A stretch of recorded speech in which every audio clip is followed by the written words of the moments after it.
Hey everybody, today we're going to be working on the motorcycle. This is a 2007 Yamaha R6s. Essentially it's the same as a 2003 to 2005 Yamaha R6. It's just a little bit newer but the same body style. So with this one, it's having electrical problems with the stator and the regulator rectifier. And we're going to be replacing that. We're also going to be doing a couple of other extra things like changing the oil and running this charger a little bit better. I want to install a voltmeter up here in the front, so we're going to be doing all that. So first off, we're going to need to take off all of the fairings. All right, so with removing the fairings, you're going to need some tools. You're going to need a number 5 hex key, and you're also going to need a number 4 hex key. When you look at the bike, you're going to be wanting to work on the left-hand side, and you'll see that there's several of these hex bolts everywhere, and we're going to want to have to remove all of them. All right, so one of the handy things that you can do with the bike is use your number 4 hex key, but also have a little tray to put all your bolts in. All right, something to note, once you remove this bolt here and this bolt here, this plastic piece that sits in here will come out, and you'll put that to the side. After you've removed all of the bolts from the bike, you're gonna wanna look inside of here. And there's actually a little tab right here that you're gonna wanna push in with like a screwdriver, and there's 2 of them. There's another one down here. So once you do that, this whole plastic piece should be able to come off. But remember, there's also the bottom piece, so you're gonna wanna remove the bolts here and here, and it also connects right there, as well as there's another bolt in the bottom right here. All right, so what we're gonna do, we're gonna get this little tool and we're gonna poke that in, and then this one here, I'm gonna poke this one in, and just like that, the fairing will come off. All right, so I removed all the bolts. There's a tab here that you want to pull out, and just like that, and then those front tabs are going to drop out. I'm going to poke this one in a little bit more. There's another tab down here, looks like. Give it a little poke, just like that. All right, and the plastics come off. Beware of the blinker, and let's go ahead and remove these tabs here so we don't lose them, because that's going to suck later on when you need them. So take that one out, store it in the little bin. Here's this other one, throw that in the bin. All right, so with this, I don't want to break the wire, so we're gonna go ahead and remove this.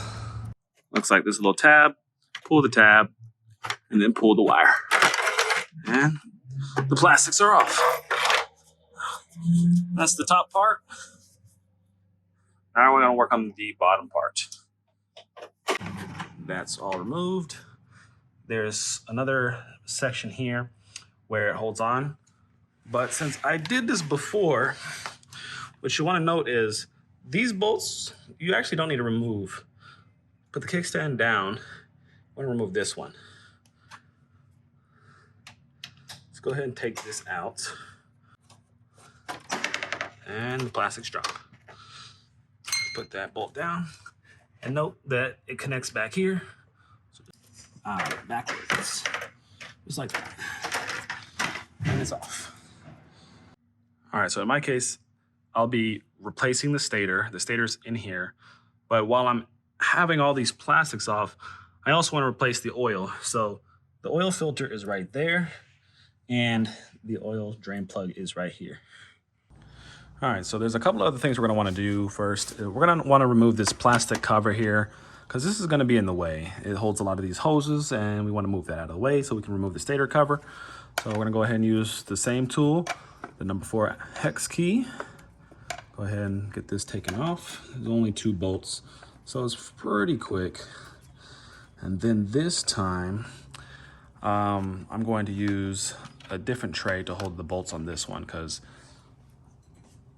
it's not hard to differentiate what is what, because these bolts are black and the rest of them have been silver so far. But just in case. All right, so after we've removed the cover, we're gonna go ahead and take out all of these hoses, because these are all in the way.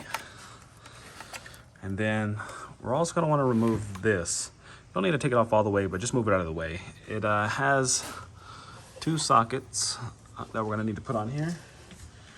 So let's see, let's try a number 12. Nope.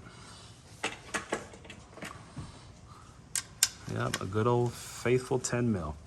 So you're gonna need a 10 millimeter to remove that. All right, now that we've removed that, this can go to the side. You can support it. This thing's not very heavy, so I just kind of set it here. Now we have to deal with the stator cover itself.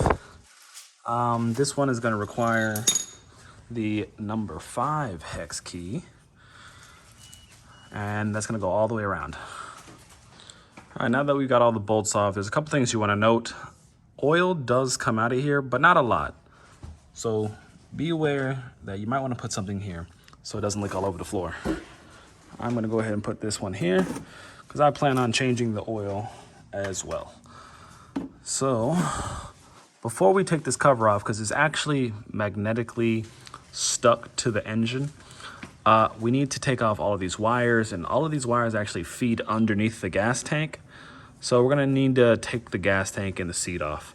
So before we do that, I'm gonna try to take this little thing off here, a little zip tie, because we're gonna need that later to make all the connections go back to where they were. All right, so now that we've taken off the zip tie, we're gonna need to take off the seat in order to get to the tank.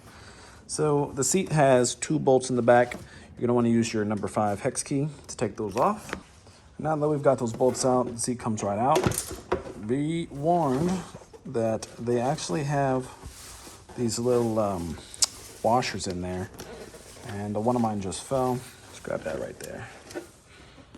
Try not to lose those because you're gonna need them. All right, we're gonna go ahead and put the seat down and get these bolts. And what I like to do is I like to put them right back where I found them so that I don't lose them. You don't need to put them all the way in because you're gonna need them to take them out.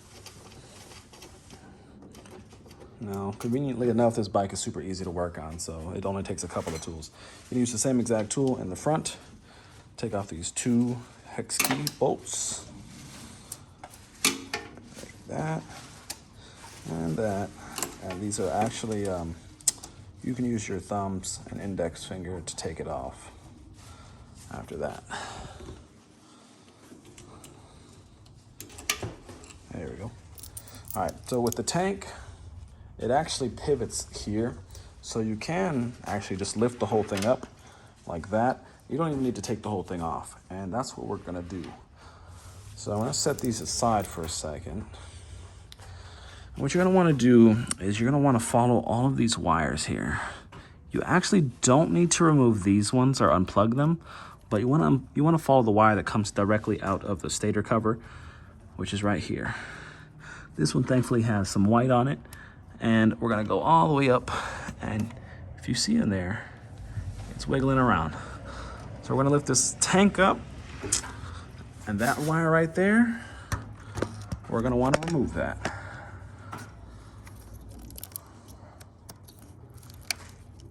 Just like that, easy enough. All right, now set the tank right back down, and let's pull this wire out.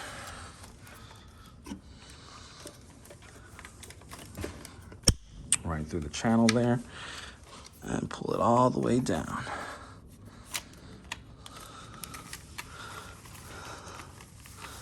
And just like magic, it's off. All right, so now we're gonna need to take the stator cover off, and this is the fun part. You just give it a little shimmy, and watch, there's gonna be some oil coming out, so be aware of that. And it's magnetized, so it does tend to stick there. So there's a few things you might want to note. If you are replacing this for the first time, you're going to want to get a new gasket. I actually just replaced this and it went bad. And you want to know why? Because I got a Chinese one off of eBay. Note to self, buy OEM for the stator and the regulator rectifier because you will have a failed stator. Now that we got that out of the way, let's go ahead and set this to the side because I'm not going to work on this just yet. I actually want to take the oil out. Since I'm already here, might as well take the oil out while all the plastics are off and get it replaced. All right, so for the oil, go ahead and put your oil catching pan in the bottom. This is a size 17 socket. Go ahead and loosen that up and take it off. All right, so while the oil is draining, I made a little bit of a mess. We're gonna go ahead and take off this oil filter here. Hopefully, whoever had this bike last didn't put this thing on tight as hell. All right, so now that we got that oil filter off, it was on there tight as can be. Don't know why, but we got it off. Next thing is next, put the new oil filter on. But we're gonna do a little thing because, by the way, the bike takes some 10W40. We use some Valvoline. You don't need anything super crazy fancy like Motul oil or anything like that. But I mean, if you want to, you can. All right, so I took this cap off. I'm gonna poke my finger in here and I'm gonna put a little bit on the ring of this oil filter to get it going.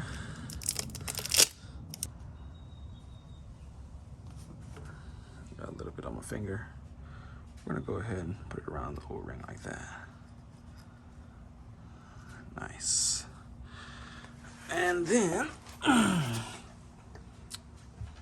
set that down for a second, clean off my finger, and then put this drain plug back in. It actually still has the crush wash on here, but I don't want to replace it, so we're gonna put it right back in there. I've done this many times and never had a problem, but you're more than welcome to get a brand new crush wash or use the one you have. I've even put these things back in the bikes without them. It's not recommended, but it'll do. So, got that back in there. Wipe down my finger real quick. And let's go ahead and tighten down that oil plug, drain plug real fast. Alrighty, tighty. Don't put it too tight, just do it tight enough. Because if you put it too tight, you're gonna be complaining in the future when you need to change your oil. And it's hard to take off. All right. All right, so we're gonna put a little bit of oil inside of the oil filter to get it going. You don't need to put a lot, just a little bit, because some of it's gonna end up falling out. So you don't wanna waste your oil. Go ahead and spin that on there. Get it on there nice and snug with your hands. And then use a rag to finish the job. That's on there nice and snug. It ain't going nowhere. And it ain't leaking, so that's good. Wipe down the excess oil. And now our oil is done. We need to fill it up, but I'm gonna do that after I replace the stator. So let's go ahead and put this oil away for a minute. And put it to the side. The stator is right here. So this is your stator. This is essentially the alternator of the motorcycle. When you get yours taken off, it's gonna end up having bolts kind of like this one. It's gonna be a Torx bit, a T25 Torx bit. These things strip extremely easy, so be extremely careful when taking it off. I stripped mine and I ended up replacing it with some hex bolts because it's going to be easier to take off. Get this rag because as we take off the bolts, I'm going to make it slide around, and I don't want to scratch the surface of the stator cover because that's the pretty side. So we're going to go ahead and do it like that. And go ahead and get this taken out. I'm going to put you down. Also remember, please, please, please buy OEM parts because your stator will fail just like mine did. Because I got this off of eBay for 160 bucks. The last thing you want to do is be without lights on the highway and you can't go anywhere because your bike is dead. No, you can't just pop it into neutral and jump start it that way. Believe me, I tried. Your bike won't hold a spark and you won't be going anywhere. All right, so this is the OEM Stator. That is straight from Yamaha. You can get this on Partzilla. It is not cheap. It's like 250 bucks. Let's go ahead and take this out.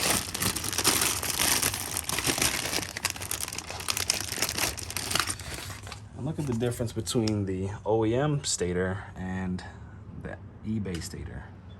Very different. But hopefully the OEM lasts.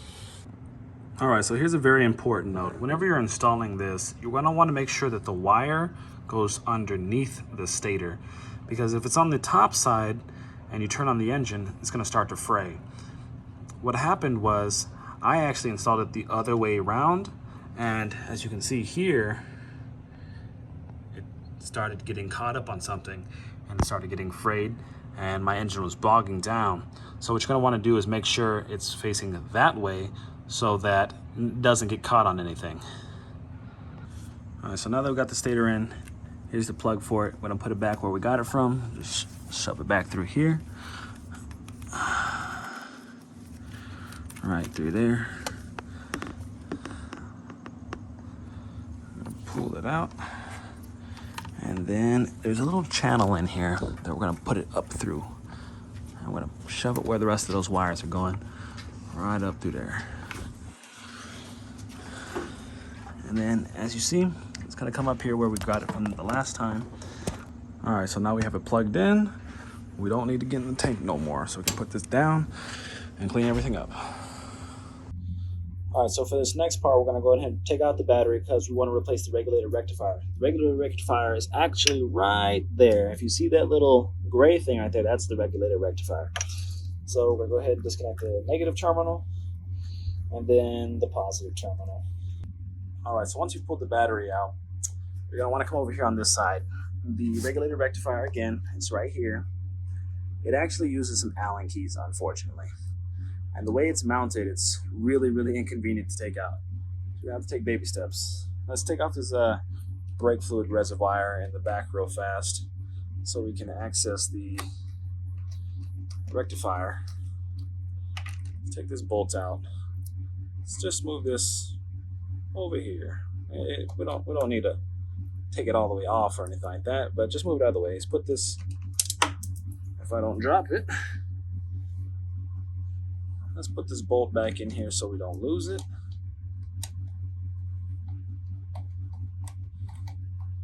And then let's get an Allen key, take that out.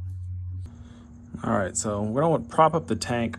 I just used a little bottle or something to prop it up, but we're gonna need the number 4 hex key. And you're gonna wanna go ahead and take out these bolts. There's one on the top and there's an identical one on the bottom. The bottom is more inconvenient to do, but there's also a plug here. And once you get it out, you can just take that plug out, or you can take it out now, it doesn't really matter. All right, so once you've got the top bolt out, we're gonna wanna get the bottom. The bottom, you're gonna wanna come on the side. Remember when we took off this reservoir? We're gonna go ahead and go through the bottom. All right, so some extra things to note. When you get the rectifier in here, don't tighten the bottom one all the way because it's gonna be really hard for you to put the top bolt in. So just get both of them threaded first, and then you can start securing the top and then move your way to the bottom one. The plug itself is pretty simple. You just snap it into place just the way you took it off, nothing hard. The only thing that's hard about this whole process is the bottom bolt, because reaching it is really inconvenient, and especially if you have really big hands, it's even more inconvenient. I don't know why Yamaha decided to put this here, and yeah, you just have to deal with it. Unless you want to get the newer bike where they have it on the side, but for us old bike guys, we gotta deal with this. All right, so now that we've got this secured, we can start putting everything back where it was. put this reservoir back. We're gonna end up putting the battery back. And then I'm gonna actually route a wire here in a minute so I can charge my phone in the front while also having a voltmeter. All right, so now we put the reservoir back. We're about to put the battery back. Let's go ahead and slide that back into place. Right in the battery tray. I'll move some of these freaking wires out of the way. Just like that. Move those ones out of the way. Just get it slide down right into place.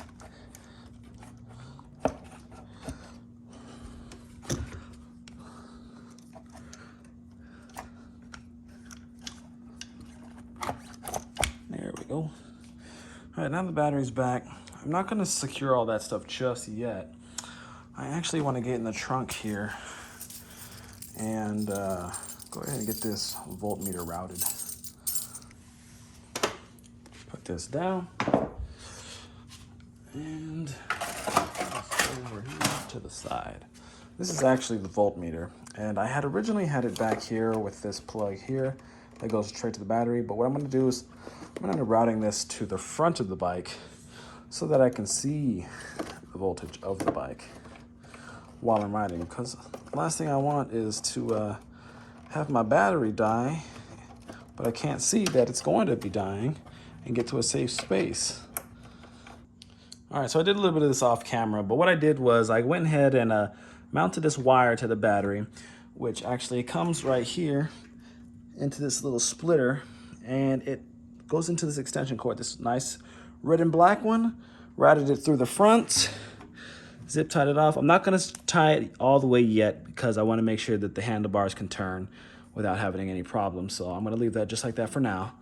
And then I routed it all the way up to here, so then I can just push this power button right here, and boom, I can see my voltage as I'm riding. The best part about it is, it has this little door on the side that I can flip open, put in a USB right there, and charge my phone. Now that all the wiring's done, I'm gonna go ahead and button the bike back up. And I gotta put some oil in it. And after that, I'm gonna go ahead and get it started and make sure it runs properly. When you're buttoning it back up, basically just run everything in reverse. And it's actually pretty simple. There's only so many bolts and so many screws. I don't imagine that you'd have too bad of a time putting it back. The only thing is, if you didn't sort your bolts when you took off the fairings, you might sit there for a minute figuring out how to put those back. I did that once, and that's why I got these little trays here to separate the bolts. All right, so after you've filled the bike with 2.7 quarts of oil here, you can actually check the oil level here with the dipstick. And once you've measured it, make sure it's got the correct amount of oil, you should be good. And now the bike is good to go. And then you can also remove this right here and actually use this as a tender lead for the bike to charge the battery when you're not using it. So if you're gonna be gone for a month, you can keep your battery charged up. And then also for this particular voltmeter, make sure you turn it off when you're not using it so it's not draining your battery. And then once everything is done, just go ahead and make sure everything is buttoned up. And that should be it. Your bike should be running good. Thank you so much for watching, guys. And don't forget to like and subscribe. If you have any questions about this particular process, please feel free to let me know. And I'll go ahead and comment back.